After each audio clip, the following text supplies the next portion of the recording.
नमस्ते दोस्तों, रोसड़ा थाना के गांव में जो बलात्कार की घटना हुई थी एक दलित बच्ची के साथ, काफी जघन्य अपराध हुआ था और कहीं ना कहीं दबंग के द्वारा पीड़िता के परिवार को धमकी देने की और पैसा से मैनेज करने की कोशिश की गई थी।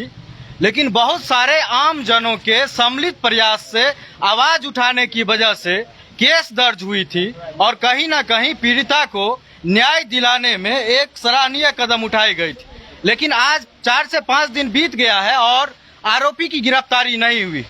अभी उसी जगह पर विभूतिपुर के माननीय विधायक अजय कुमार जी और बहुत सारे दास समुदाय के संगठन के लोग यहाँ पर इकट्ठा हैं, जो कहीं ना कहीं पीड़िता के परिवार को आश्वासन देने के लिए और ग्रामीणों में जो गरीब तबके के लोग हैं, कमजोर तबके के लोग हैं, बेसहारा हैं और सामाजिक रूप से कमजोर हैं, ऐसे लोगों को हौसला बढ़ाने के लिए, मनोबल बढ़ाने के लिए यहाँ पर बहुत सारे लोग इकट्ठा हुए हैं।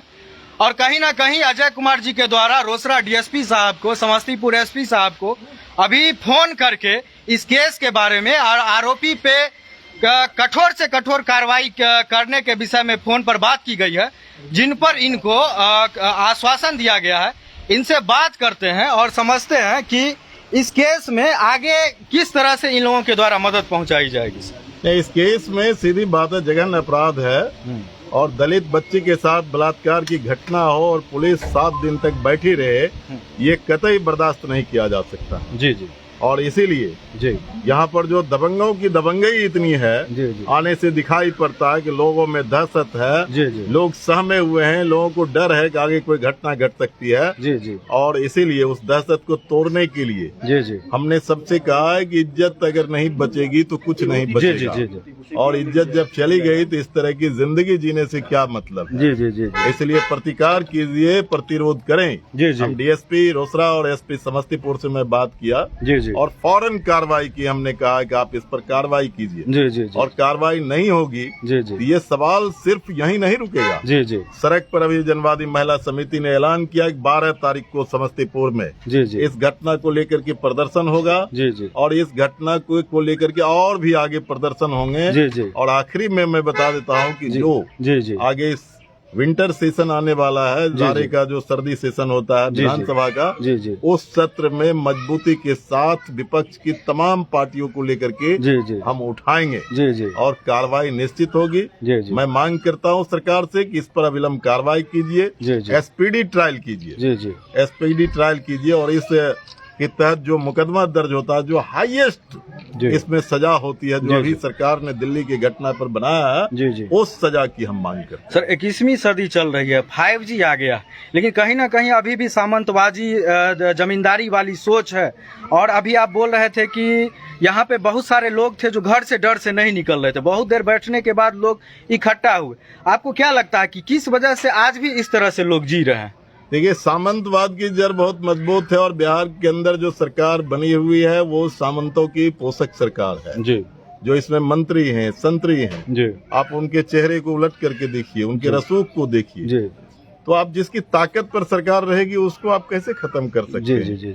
इसलिए ये व्यवस्था से जुड़ी हुई सरकार सवाल है और सामंतवाद मजबूत है और इसलिए सामंतों का ध्वंस भी अभी है। जी। लेकिन वो ध्वंस अब ज्यादा दिन तक चलने वाला नहीं है। एक सवाल और सर, कि आरक्षण है, SC ST एक्ट है, बहुत सारा चीज है, हर एक चीज में मतलब ऊपर करके मदद दिया जाता है इन लोग, फिर भी इन लोगों की स्थिति में बदलाव काहे नहीं आ रही? आज भी ये लोग महागरीब के महागरीब। नहीं, उसका कारण है कि देश में कानून बहुत बने हुए हैं। अच्छा। गरीबों की गरीबी दूर करने के लिए सीलिंग एक्ट कानून बना था 1970 में। हाँ। कि जमींदारों की जमीन, जो फाजिल जमीन है, जो जरूरत से ज्यादा जमीन है, वो लेकर के गरीबों में बांट दिया जाए। लेकिन वो कानून सभी जगह लागू नहीं हुआ। बिहार में लागू नहीं हुआ, आपको उत्तर प्रदेश में लागू हुआ, सिर्फ देश के 3 राज्य में, अच्छा, बंगाल, केरल, त्रिपुरा में लागू हुआ। इसीलिए आज वहाँ ना कोई जमींदार है, ना कोई भूमि। अच्छा सर, लेकिन अगर ये लागू हो जाए जी तो निश्चित तौर पर जान लीजिए कि सबको बराबरी का हक मिल जाएगा। एक दूसरी बात जो आप कहे कि इनके लिए कानून और भी है, कानून तो बना हुआ है कि दलितों पर जब हमले होंगे, उनके साथ जो दलित उत्पीड़न की घटना घटेगी तो वो मुकदमा सरकार को लड़ना है। इन्हें तो सिर्फ एक आवेदन दे देना, लेकिन वो होता नहीं। तो इसीलिए जब तक लोग जगेंगे नहीं, अपने अधिकार के पक्ष में खड़ा नहीं होंगे, तब तक ये पूरा नहीं होगा। आपका क्षेत्र सर विभूतिपुर का, अभी आप रोसड़ा विधानसभा, आपको सर इस घटना की कब जानकारी हुई थी? मुझे इस घटना की जानकारी आज से 3 दिन पहले हुई थी। और मैं आज इसीलिए आया चूंकि 2 दिन मैं बाहर था, समझे, इसीलिए मैं आज जैसे ही विभूतिपुर में आया, विभूतिपुर मीटिंग के बाद मैं यहाँ आया, और इसके बाद इसमें जितना बन पड़ेगा वो हर कोशिश हम करेंगे।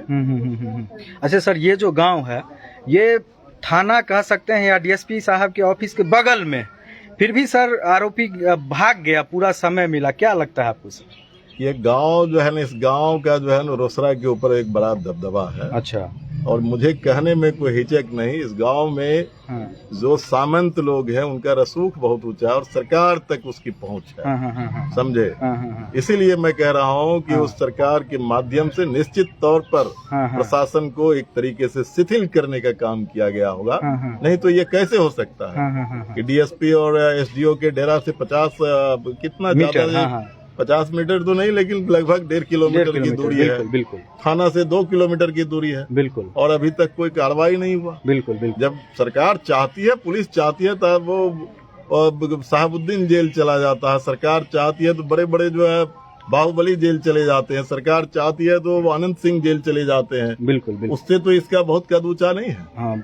तो सवाल इच्छा शक्ति का है। जी।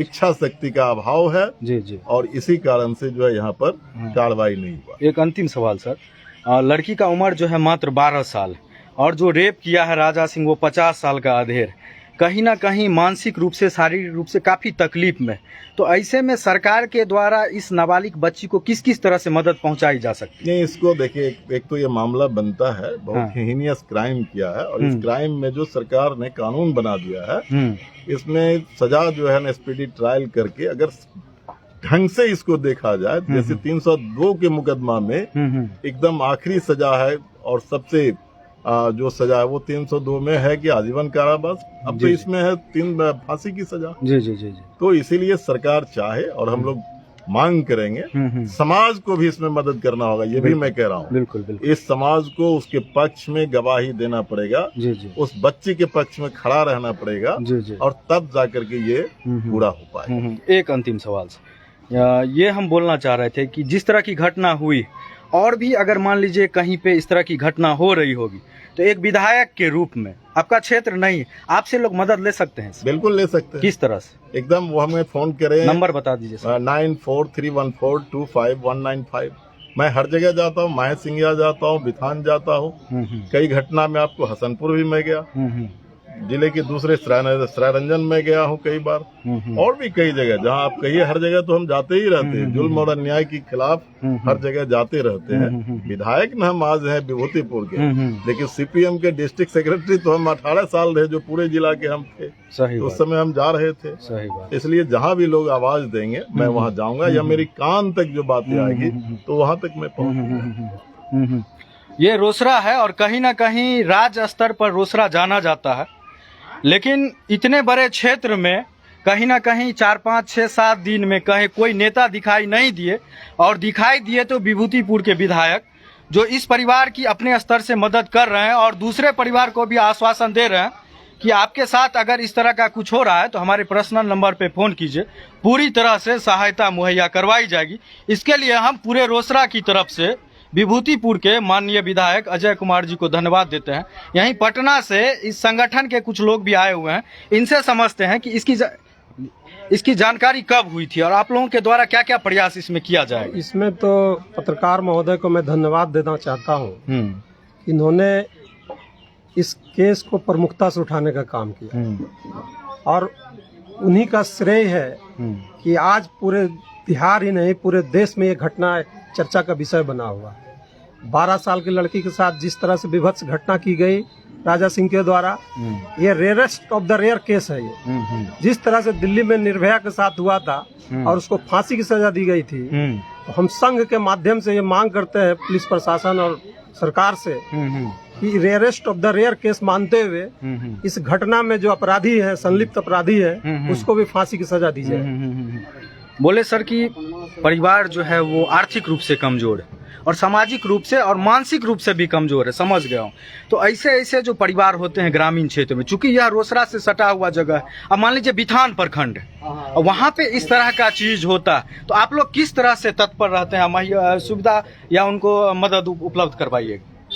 आपको बता दें कि जैसे हम लोग को मालूम हुआ, हाँ, और हमारे सामाजिक संगठन का ही और आपका सबसे बड़ा योगदान है। हाँ, ये रोसड़ा जंक्शन न्यूज पर ही ये पहला समाचार आया और इसके माध्यम से लोगों को मिला, इसलिए आपके चैनल को हम धन्यवाद देते हैं। और उसके माध्यम से जैसे ही हम लोग को संगठन को पता चला, हमारे संगठन के जिला अध्यक्ष और जिला कमेटी के लोग, सारे लोग यहाँ आए और पीड़ित परिवार और बच्ची के साथ मिलकर कदम में कदम मिला के आगे के कार्रवाई में सब भरोसा दिलाया और साथ दिलाया। जितनी भी और उसका परिणाम है कि आज हम लोग भी पटना से, नालंदा से या दूसरे जिला से लोग, हमारे समाज के लोग यहाँ उपस्थित हैं। इसीलिए कि हमारे समाज के बच्ची के, किसी के समाज के साथ, बच्ची के साथ इतना जघन्य अपराध होगा तो कोई बर्दाश्त नहीं करेगा वहाँ देखने का। ये तो ये इसलिए आपको पता है कि हम लोग संगठन के दृष्टिकोण से बच्ची के परिवार के साथ तन मन धन से सहयोग करने के लिए हमारा संगठन अभी विधायक जी डीएसपी साहब, एसपी साहब से बात किए हैं गिरफ्तारी के लिए, कार्रवाई के लिए। अगर इसमें मान लीजिए कहीं ना कहीं अगर डिले होता है, देरी होता है, तो किस तरह से आप लोग आवाज? फिर हम लोग आपको बता दें कि विधायक, हम वैसे सुशासन की सरकार, हमारे माननीय मुख्यमंत्री नीतीश जी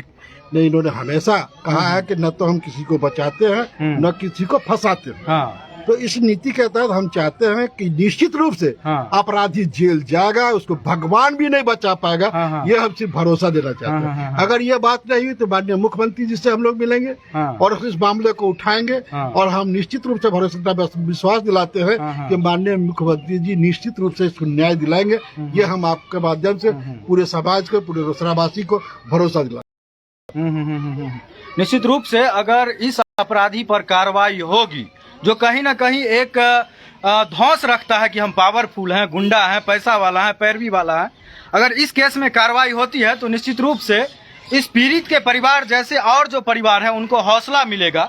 और हौसला बढ़ाने के लिए बहुत सारे लोग, एक मैम है जो बोल रही हैं कि अगर गिरफ्तारी नहीं होगी, कार्रवाई नहीं होगी तो सड़क पर उतर के ईंट से ईंट बजा देंगे। क्या मैम? जी, हम तो बता चुके हैं कि जो हम लोग पहले से तय कर चुके हैं, क्योंकि समस्तीपुर में बहुत ऐसी जो घटना बढ़ रही है या घटना बढ़ रही है, चाहे सिंघिया की हो, विभूतिपुर के अंदर हो या उजियारपुर के अंदर हो, और फिर जो रोसड़ा की ही घटना है, इसको लेकर पहले से हम लोग का कार्यक्रम तय था। और 12 जुलाई को सबसे पहले हम इसी मुद्दा को रखेंगे। 1 नंबर में हमारा यही रहेगा मांग कि जो रोसड़ा की बच्ची के साथ जो बलात्कार हुआ है, 13 साल की बच्ची के साथ, और आज भी अपराधी जो है, रेपिस्ट जो है, वो छुट्टा घूम रहा है, उसको गिरफ्तारी हो और उसको सजा हो। और साथ ही साथ साथियों ने चर्चा किए, सही बात है, हम इस चीज को हमको रोना होता है कि आज अगर निर्भया के चलते हम लोग पूरे देश के अंदर लड़ाई लड़ते हैं और आज हमारे समाज की जब बेटी के साथ यह घटना घटती है तो हम लोग इस पर चुप क्यों हो जाते हैं? इस चीज को सबसे पहले हमको उठाना चाहिए। आज हमारे समाज की बेटी के साथ हुआ है, इसको हमें कतई बर्दाश्त करने की जरूरत नहीं। हम दिल्ली के लिए उठा सकते हैं और हमारी समाज की बेटी है, उसके लिए तो सबसे पहले हमें आगे बढ़कर इस लड़ाई को लड़ना होगा। अभी बहुत सारे जनप्रतिनिधि भी हैं, विधायक जी के साथ साथ यहाँ पे प्रमुख साहब लोग भी हैं।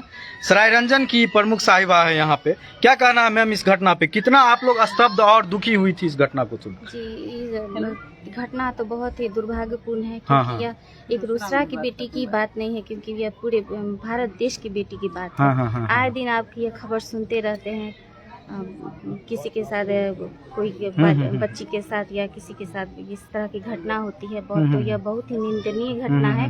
और हम सारे संगठन के जितने जो हम अभिभावक गण हैं, हम सभी यहाँ उपस्थित हुए हैं और हमारी तरफ से जो भी बन पड़े, प्रशासन से लेकर के हम मुख्यमंत्री जी तक सब ऊपर उठाने का काम करेंगे। हाँ, निश्चित रूप से ये सरायरंजन की प्रमुख साहिबा है और थोड़ा सा कह सकते हैं कि दूरी में है, लेकिन हमारे नजदीक और कहीं ना कहीं हसनपुर के लोगों के दिल के करीब हसनपुर के प्रखंड प्रमुख साहब यहाँ पर मौजूद हैं। इनसे पूछेंगे, आप तो सर बगल में थे, आपको घटना की जानकारी हुई थी कि नहीं? ये तो मुझे जानकारी रोसड़ा जंक्शन से ही मुझे जानकारी मिली। और ये तो आपने बहुत बुराई की आवाज उठाते हैं, क्योंकि आपका काफी नाम है। मैं आपसे माध्यम से सुना था कि एक रोसड़ा, एक महादलित बेटी के साथ अत्याचार, बलात्कार, और आपने मांग किया था कि इस बलात्कारी को सजा होनी चाहिए। बिल्कुल। तो हमने भी डीएसपी साहब से कॉल किया था, कॉल किए थे डीएसपी साहब से। क्या बोले डीएसपी साहब से बोले कि जो बलात्कारी है उनको पर कानून कार्रवाई होनी चाहिए, उनको सजा मिलनी चाहिए, क्योंकि आने वाले वक्त में किसी भी जो महादलित या बलात्कारी हो बलात्कार नहीं कर पाएगा, इसलिए उसको जितना बड़ा से बड़ा सजा, उनका फांसी की सजा मिलना चाहिए उनको। बताया था, बोले कानून कार्य करेंगे। तो मैं यही आपके माध्यम से जानकारी हुई थी, और मैं इस बात से मीटिंग भी, अगर मीटिंग होता तो मैं मीटिंग भी रखूंगा, और मैं डीएसपी साहब से मिलूंगा भी इस सिलसिले में क्या कार्रवाई की है नहीं की है। लेकिन आरोपी को छोड़ा नहीं, आरोपी को छोड़ा नहीं जाएगा। इसके लिए मुझे रोड पे उतरना पड़े तो रोड पे उतरेंगे हम लोग। हम प्रखंड प्रमुख हसनपुर रोड पर भी उतरना पड़े तो हम लोग रोड पे उतरेंगे इसके लिए कहीं। निश्चित रूप से दोस्तों, यहाँ पे बहुत बड़ी आबादी है दलितों की, महादलितों की, और आप देखेंगे तो यहाँ पे चंद संख्या में ही प्रतिनिधि या संगठन के लोग हैं, समाज सेवी लोग हैं, लेकिन इनकी बातों में इनकी इतनी भरोसा और इतना विश्वास झलक रहा है जो कहीं ना कहीं इन गरीबों के चेहरों पे झलक रहा है। और ये लोग जो भरोसा दिला रहे हैं कहीं ना कहीं इनके मनोबल को बढ़ाने का काम करेगा। और राजा सिंह जैसे अपराधी अब किसी बच्ची के दामन पर हाथ डालेंगे तो निश्चित रूप से ये गरीब उठेगा और उसी समय विरोध करेगा, जैसे इस मामले को दबाने के लिए 1.5 लाख रुपया पीड़िता के मुंह पे फेंका गया था। शायद अब कोई राजा सिंह 1.5 लाख रुपया लेकर के इन दलितों की बस्ती में नहीं आएगा, क्योंकि निश्चित रूप से इनके जैसे लोग इनके पीछे खड़े हैं। और ये चीज इन लोगों को हमेशा हौसला देगा कि हमारे साथ गलत होगा तो हमारे साथ विभूतिपुर के विधायक जी, प्रमुख साहब, जिला पार्षद साहब, ऐसे ऐसे नेता भी हैं जो आज इन लोगों के साथ खड़े हैं। एक शिक्षक हैं विभूतिपुर, ये नरहन हाई स्कूल के सर शिक्षक है, काफी विद्वान है और काफी प्रतिष्ठित है। सर भी आए हुए हैं और हमको लगता है कि विधायक जी के साथ में आए हुए हैं। सर से हम 2 शब्द हम जानना चाहेंगे कि ऐसी घटना सर हो रही है समाज में, तो आप क्या समझते हैं कि सर आज 21वीं सदी में कोई राजा सिंह उठता है और 12 साल की बच्ची के साथ रेप कर देता, इतना हौसला कैसे आता है उनके मन में? देखिए, पूर्व से लोग बताए हैं यह जो है सामंतों का जैसे ये मन गढ़ रहा है। अच्छा। सामंतवादी व्यवस्था का लोगों का ये रहा है। और ये ठतिया गांव मेरा ससुराल है। अच्छा। इसी बगल में यहाँ बैंक टोल में। और मैं यहाँ करीब से इस यहाँ के स्थिति को जानता हूँ। सबसे पहले मैं इस परिवार के लोगों को धन्यवाद देता हूँ और आपको सबसे ज्यादा धन्यवाद देता हूँ कि आप एक पत्रकार होकर के इस तरह की बात को उठाए। मुझे जहाँ तक जानकारी मिली है घटनाएं यहाँ होती थी, लोग जैसे इसके और घटनाएं घटी। बिल्कुल बिल्कुल। लोग डर से बोलते नहीं थे। अब दिन के उजाले में 2 बजे दिन में किसी बच्ची को चापाकल पर से ले जाकर इस तरह की घटना घटाए, और ये मतलब या करीब से जगह अपराध क्या हो सकता है। बिल्कुल बिल्कुल। और जिस नब्ज को सीपीआईएम पकड़ लेता है, हमारे विधायक अजय भाई बोल रहे थे, और ये विधानसभा में उठाएंगे। हमारी नेत्री हैं नीलम जी, जिला मंत्री हैं रामाश्रय भाई हैं, मैं भी पंचायत समिति सदस्य और मुखिया रह चुका। मुखिया से रिजाइन करके अभी हाई स्कूल में हूँ। तो ये मतलब उस नब्ज को हम लोग पकड़े हैं। और भारतीय कम्युनिस्ट पार्टी मार्क्सवादी जिस नब्ज को पकड़ते उसका बुखार बिना उतारे हम लोग छोड़ेंगे। सही बात। और इसमें एकदम हमारा वजूद रहा है। विभूतिपुर में हम लोगों ने इसके खिलाफ बहुत लड़ाई लड़ी है। शोषण जुल्म के खिलाफ, अत्याचार के खिलाफ, इस तरह घटनाओं के खिलाफ हम लड़ते रहे। हमारा इतिहास रहा है। हमारे साथियों ने 2 दर्जन से ऊपर हम लोगों ने शहादत दिया है। इस तरह का हिम्मत कोई विभूतिपुर में नहीं कर सकता था, लेकिन बगल का है। और हम लोग इस जहाँ तक होगा, हमारी पार्टी, हमारे लीडर अजय भाई है, विधानसभा से लेकर सड़क तक या जो होगा हम लोग उठाएंगे और इस घटना को अंजाम तक पहुंचाने का काम करेंगे। हाँ, निश्चित रूप से दोस्तों, गलत अगर होता है गरीबों के साथ तो ऐसा नहीं है कि गरीबों का साथ देने वाला कोई नहीं होता। इनके जैसे बहुत सारे लोग होते हैं जो हिम्मत दिखाते हैं और गरीबों को हिम्मत भी देते हैं। और हम जैसे पत्रकारों को जहां पर धमकी मिलती है, कहीं ना कहीं अकेलापन महसूस होता है, तो हम लोगों को भी कहीं ना कहीं ये लोग हौसला देते हैं कि आप अच्छा काम कीजिए, कहीं भी मदद की जरूरत होगी तो हम लोग आपके साथ हैं। और दोस्तों, आप लोगों ने जिस तरह से मदद किया था, बच्ची वाले मामले ने केस दर्ज हुआ था, और कहीं ना कहीं ये लोग उस टोला में आकर के बैठे हुए हैं जिस टोला में उस बच्ची का घर है। और वैसे वैसे बहुत सारे परिवार हैं, सभी परिवारों को एक जगह जमा करके हौसला अफजाई कर रहे हैं, हिम्मत दे रहे हैं कि आगे से राजा सिंह जैसा कोई आएगा तो हमको फोन करना, बताना, फिर देखते हैं कि किस तरह से बच्ची के साथ जो है सो गलत काम करने का प्रयास करता है। और जब तक राजा सिंह की गिरफ्तारी नहीं होती है तब तक ये लोग चैन से नहीं बैठने वाले हैं। और ये कहीं ना कहीं प्रशासनिक अधिकारियों से बात भी किए हैं और उम्मीद है कि इन लोगों के बात करने के बाद अधिकारी इस चीज को संज्ञान में भी लेंगे और जल्द से जल्द आरोपी गिरफ्तार होगा। बहुत बहुत धन्यवाद।